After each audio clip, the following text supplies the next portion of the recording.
አለብሽ። ሰደቃ ውጭ እሷን ይቅርታ ጠይቂያት። ወንድ ልጅ አንድ ቀን ነው ሰልፊ ከአንቺ ጋር የሚነሳው። ከዘራ ይዞ ከአንቺ ጋር አይኖር። እዛ ሴት ሰላም ጤና ይስጥልኝ። ወደ የተከበራችሁ ቤተሰቦች ማለት ነው። እናንተ ሳሪና ኢክሩ ምን ሆነው ነው? ምን ልላችሁ መሰላችሁ? ሄለን አሁን መግቢያ ላይ የተናገረችው ነገር 100% ትክክል ናት።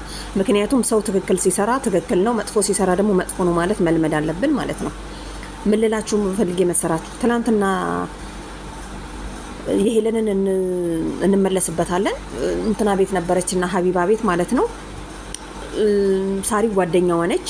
ምክንያቱም በዚህን ሰዓት የእናት ልጅ እንኳን ማለት ነው የእናት ልጅ ኢትዮጵያ ሆነው ደውለው የሆነ ነገር ብር ምናምን ሲሉ ምናምን ነገር ነው ምንለው አይደለም። ጓደኛ የሆና ተቸግራ እስከ 250 ሺህ ብር በሁለት አመት ውስጥ መላክ ይቀርና ማለት ነው። አያችሁ አይደለ? ሳሪ የዚህን ያህል ደግናት። ለምን በሉ ሀቢባ ቤት ስንት ብር ነው የተላከልሽ?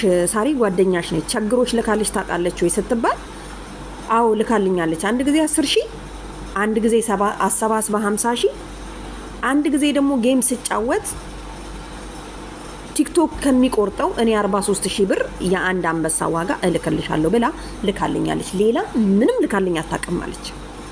ሳሪ የላከችውን ደረሰኝ አስቀምጣው ስለነበር አንዳንዴ እናንተ የደረሰኝ ይጠቅማል። ግን እንደምታረጉ ነገሮች በአሁኑ ሰዓትማ እኮ ምግብም ስትበሉ ራሱ ሰው ቤት ሄዳችሁ እየቀረጻችሁ አስቀምጡ የሚል ቲክቶክ ላይ አይቼ ነበርና ለመረጃ ማለት ነው። በሁለት አመት ውስጥ ሳሪ የላከችላት ብር ብቻ 250 ነው። ምክንያቱም ልጅቷ ሳሪ ጋር ጓደኛ ስለሆኑ ያው ኢትዮጵያ ስትኖሩ ታቁታላችሁ፣ ይቸግራል ሰውንና ማንንም ደፍራችሁ ብር ላኩልኝ አትሉ እና ብር ላኪልኝ ቸግሮኛል ስትለኝ እልክላታለሁ። እስካሁን በሁለት አንዴ ብቻ ነው አሰባስቤ 50 ሺህ ላኩት። ሌላ ጊዜ ግን ሁሉ ጊዜ 250 ሺህ ብር ተደምሮ ማለት ነው ሳሪ ከራሷ ገንዘብ የላከችላት ገንዘብ። አያችሁ አንዳንዴ ለባዳ መዋልም መጥፎ ነው። ምንም ብታረጉላት አበሻ አያመሰግናችሁ። እንኳን አይደለም እህትና ወንድም የማያደርገውን ነገር ነው 250 ሺህ ብር በሁለት አመት ቀልድ አይደለም።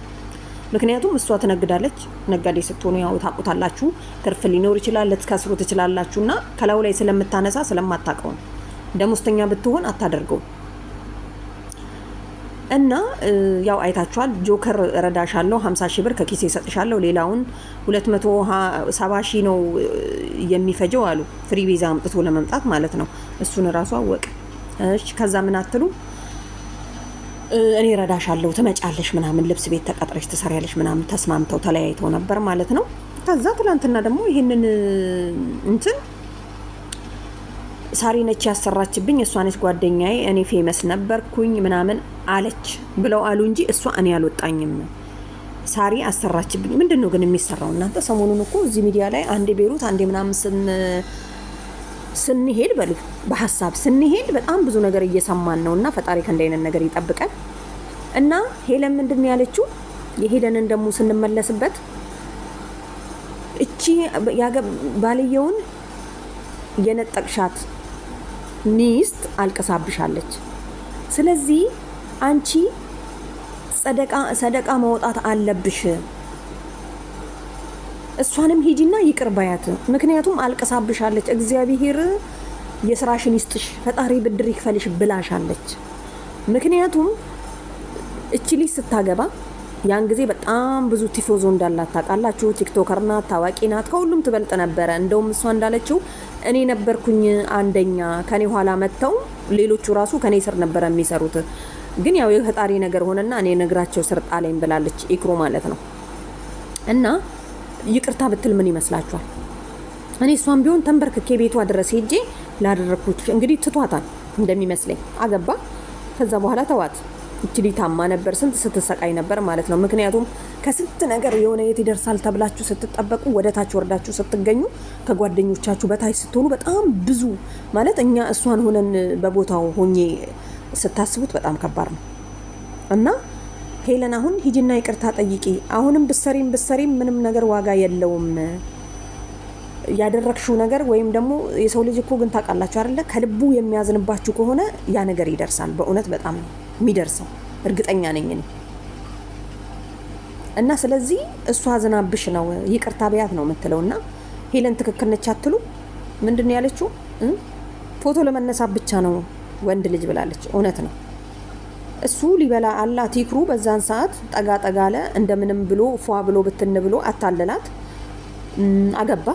ከዛ በኋላ በቃ አያችሁ አይደለ? ሲጀመር ሚስቱን እንኳን እኔ ላገባ ነው ብሎ እንኳን አልነገራትም። ሰርግ ደግሶ ፏ አድርጎ ሲያገባ ማለት ነው። ቢያንስ እንኳን እኮ ላገባ ነው ተብሎ ተፈቅዶለት ነው የሚያገባው እንደ ህጉ ከሆነ። ምንም አይነት ቢሆን ያው ዞር ዞር እያልን ስለሆነ ስለምንሰማ ህጉን ማለት ነው። እና ቤተሰብ ሳያስፈቅድ ስለዚህ ሚስት አልቀሳብሻለች፣ ይቅርታ ቢያት እኔም ደግፋታለሁ። በእውነት ምንም አይመጣም። ሰው ምን ያደርግሻል? ምንም አያደርግሽም።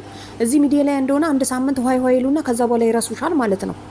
አዎ በአደባባይ ውጪና ፎቶዋን ያዢና ይቅርታ አድርጊልኝ በይና ስሪ ብላታለች ሄለም ማለት ነው። ኢክሩ እንግዲህ ሰምታ የምትሰራ ከሆነ አብረን እንጠብቃለን። ሳሪ በጣም ምርጥ ጓደኛ ናት። በእውነት እንደሱ አይነት ጓደኛ እንደውም ፈጣሪ ለኛ ራሱ ያብዛልን። ምክንያቱም 250 ሺህ ብርን የሚያክል ሰርታ ነው እንግዲህ መቼም ከሜዳ አታመጣም። አይታችኋል። ላይቭ ላይ እስከ ሌሊቱ ስንት ሰዓት ሙሉ እስከሚነጋ ቁጭ ብለው ነው የሚሸጡት። ስለዚህ ከዛ ላይ ያገኘችውን ነው የምትልክላትና ሳሪ ልትመሰገን ይገባል። ግን እኮ እያመሰገነቻት ነው። ቢሆንም የላከችልሽን ነገር ልካልኛለች፣ ተደርጎልኛል ማለት ግድ ነው።